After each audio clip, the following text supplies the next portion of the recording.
אפשר להמשיך עם העומר או לא אפשר להמשיך? בטח. כן, חביבי. עומר, כמעט קרי, למה? מה ההבדל שם? אתה מחפש רק קבלה, אני רואה. כל צדיק וצדיק מקבל שי עולמות, למה? עומר גימטריה שי. מבין? למה אתה התחלת אתמול עם ירקות? התחלת עם ירק והרקע עם קרפס? למה? מבין? ואני שואל אותך שאלה. אתה שאלת שאלה שהיא לא נכונה אתמול בהגדה. שאלת שאלה לא נכונה. איך עשית דבר כזה? לא מתאים לך. איך עשית דבר? אמרת שבכל הלילות שאל ירקות. הלילה הזה מרור. אתה התחלת עם קרפס, אתה שואל על מרור? איפה הקרפס? זה כן? איך שאלת שאלה כזאת? הרב לא יצעק עליו. הייתי מטושטש. אתה היית מטושטש, אוי ואבוי לך. מי שכתב את זה לא היה מטושטש. מי שכתב את זה יודע מה כתב.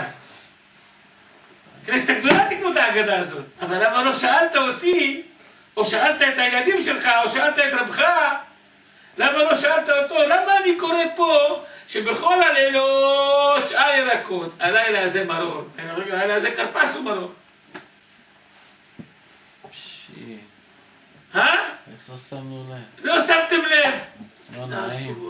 יכול להיות שמאור אולי מאור זה מהתורה והקרפס זה מדרבנן. לא משנה, אתה אוכל קרפס, אתה אתה כבר לא יכול לשאול, אתה כבר לא יכול לשאול רק על מרור, יש גם קרפס. כן? מה זה הקרפס? והקרפס היה לנו מין סיפור משונה. בואו אני אסביר לכם מה זה הסיפור הזה כעת. כדי שתבינו, הוא שאל מה זה עומר. כל העומר זה תוצאה של ליל הסדר. כל המידה כנגד מידה, מאיפה יצא כל זה? מליל הסדר, מהקערה של ליל הסדר ומהסדר, הצלחנו לקבל את העומר. אמרתי לכם שמהפסח, מההגדה, קיבלנו את המילים שצפת העומר לספור כל לילה, כדי להיות ספיר. כל זה תוצאה, כל הפסח וכל העומר תוצאה מליל הסדר, מההגדה, עם מה שעשינו. אז כדי שנבין מה זה עומר גימטריה קרי, גם ירק גימטריה קרי, לא רק גימטריה, אפילו אותיות קרי. כן? ואנחנו לוקחים פה שאלנו על שאר ירקות. למה שאלנו על שאר ירקות? מה אכפת לי, אני אמחת ירקות כל השנה? חמץ או מצה, אני יודע, אבל מה שאר ירקות, איזה מי שאלה משונה זאת? אני אוכל מרור, אתה תאכל מרור, תאכל גם כן אבטיח. מה, אמרתי לך לא תאכל? מישהו עשה לך, כי אסור לאכול, בשביל מה חמץ ומצה, אסור לאכול חמץ. יש מקום לשאול. חמץ אבדן. רק מצה. אבל ירקות תאכל. מה, אסור לאכול סלט בליל פסח? תאכל ירקות כל מה שאתה רוצה, מה השאלה בכלל? כאילו שכל הלילות אנחנו יכולים לאכול ירקות, סלטים, הלילה אסור סלטים, רק מרור. שוב מהלק. מה אתה מדבר?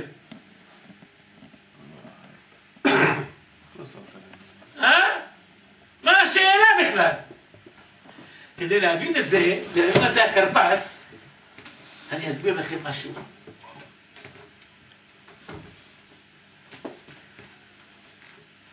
יש לנו, איך קוראים לזה, אתם יודעים? איך זה נקרא? ש"ס. זה הש"ס שלנו. כן? ש"ס בבלי, ש"ס ירושלמי. אני מכיר רק שני ש"סים, לא יותר. ואין ש"ס נוסף. זה הש"ס שלי. הבנתם? עכשיו, למה זה נקרא ש"ס?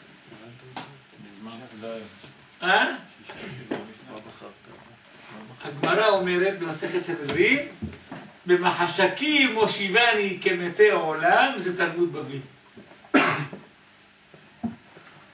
שמעתם דבר כזה? הנה סנהדרין פה. אני חושב שזה פרק שני, אני לא בטוח. במחשכים מושיבני כמתי עולם, זה תלמוד בבלי. מה זה? מתי עולם, תלמוד בבלי, למה זה ככה?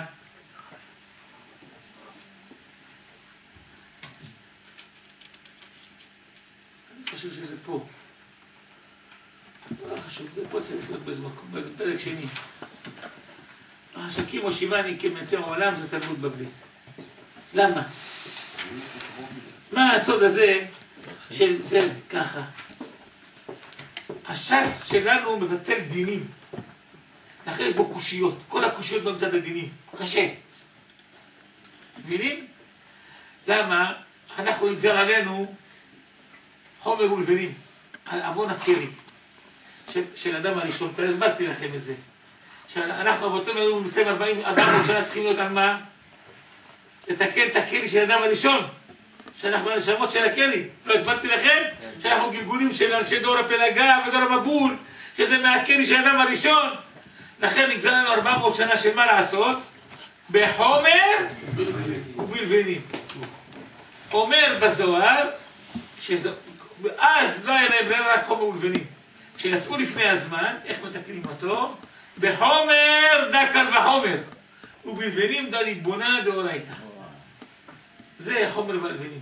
איך מלמדים את התורה? כשמתקשים קושיות, עוד קושייה, מתקיף לה, כתוב פה זו התקפה, מתקיף לה רמי, מתקיף לה אביה, כן? קושיות. רבנו הארי היה כשלומד גמרא היה מתאמץ מזיע לשבור את הקליפות. הארי? כן. זה היה לו קליפות?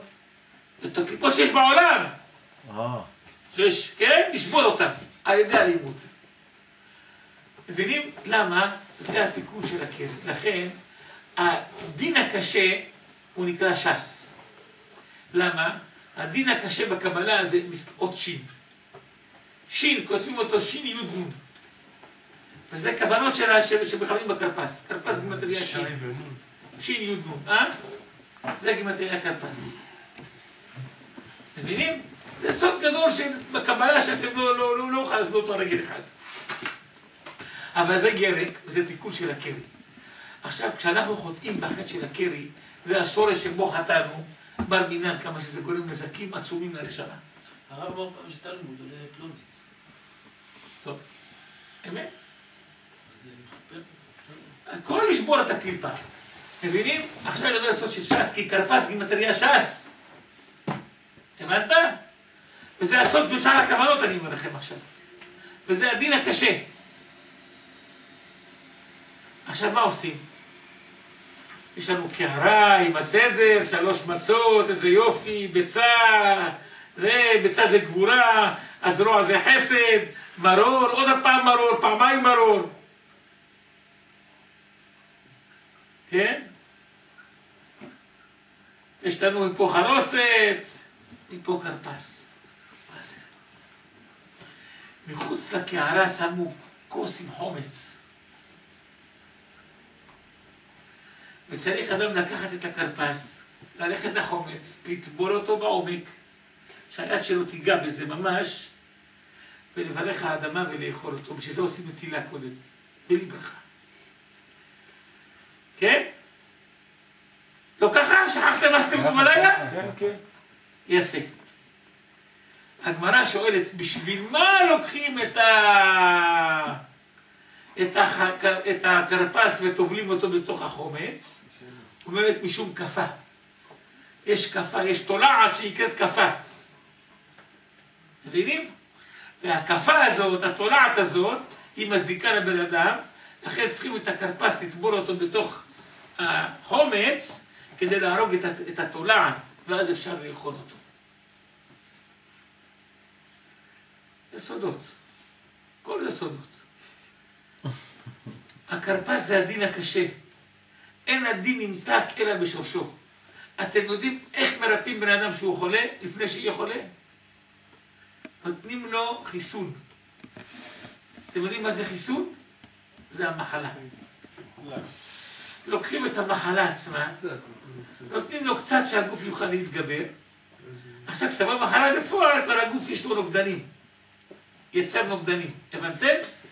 זאת אומרת, זה מה שרבנו הארי גילה בקבלה, אין הדין נמתק אלא בשורשו. אין הדין נמתק אלא בשורשו. תיקח קצת, תמתק אותו, זה כרבנו הארי אמר. אחר כך בפסטר, וגילה את זה בגשמיות. אז בגלל זה צריך לאכול הרבה קרפס? הבנתם? עכשיו, ללכת לחיצונים, להתקוטט איתם, להוציא להם את העיניים, זה סכנה. בדרך כלל מי שעשה את זה, נפל. אתם יודעים את הסיפור של יוסף דלה ריינה? לא סיפרתי לכם? לא סיפרת, אבל... זה יוסף דלה ריינה שעשה את המשיח. אתם מבינים? על כל פנים, כל מי שניסה להתגרות, זה סכנה עצומה. מתי אפשר להתגרות בו? בליל הסדר, אבל זה ליל שימורים מול השם. בליל הסדר אנחנו עושים לו קטת עינק. ככה עושים לו לתוך העיניים של הסטרה חלה. קטת עינק. בוא נראה לך מי אנחנו. מה עושים? לוקחים את הכרפס, שזה ירק, שזה אותיות קרי, שזה הדין הקשה. מבינים? ולכן גם כן הכרפס צריך להיות ירוק, לא מספיק שהוא ירק. מבינים? תפוח אדמה הוא גם ירק, אבל הוא לא ירוק. האשכנזים לוקחים תפוח אדמה, כי הם לא יודעים את הסוד של הכרפס של רבינו ארי. זה ירק וירוק. ולוקחים אותו, הולכים לסטרה אחרה. זה מחוץ לקערה החומץ, זה הקליפות. עכשיו, יש שם קליפה של קליפת נוגה, שזה נקרא כפה, שזה התולעת. אנחנו לא פוחדים, בפרק בליל פסח יכולים להוציא מתוך הקערה. אנחנו מוצאים מתוך הקערה את הכרפס, הולכים שמה, קטת עינק, טובלים את זה בפנים. כשאנחנו טובלים את זה אנחנו הורגים, שוברים את הקליפת נוגה. עכשיו מוציאים ומברכים עליו בורא פרי האדמה, אוכלים אותו, מחייבים גם כן לברר, לתקן את המרור. למה? מה זה המרור? אם נמצא עלינו מוות, אנחנו ניצלים. אני אמרתי לכם שהקדוש ברוך הוא נותן מכות לבן אדם שעושה תשובה, למה? במקום מוות. מרור גימטריה מוות. אנחנו רוצים לנצל מהמוות, לא מברכים על המרור בורא פרי האדמה. לא מברכים על זה. במקום לברך על המרור ברוך דיין האמת, אנחנו לוקחים את הכרפס, שמים אותם בזה, מברכים על בורא פרי האדמה. אז אנחנו קודם כל נותנים ידיים, שנוכל, יהיה לנו כוח לצאת ולהילחם בקרב הזה, זה קרב. מבינים? זה הקרב. אחרי שעשינו את זה, הצלחנו כעת להגיע לימי העומר, לתקן עד הסוף למען העליון, שכשמתקנים את הקרי, מה מגיעים? לאיזה דרגה? מה יקר חסדך השם. ובני האדם בצל כרפיך יחסיון. איך זה נקרא? יקר. מבינים? כן, אז זה חסדך אלוקים. אלוקים זה דין. תיקנת! תודה רבה לך! אז אלוקים, זה נהיה בחסד כבר! תיקנת! זה התיקון! זה כמו הכרפס בליל הסדר! רוצה לרשום. אין! יש עכשיו פה! אין כמו בליל הסדר, כמו הכרפס! חבל לא שמעתם אותי שבוע שעבר, אתם השני, זה בסדר.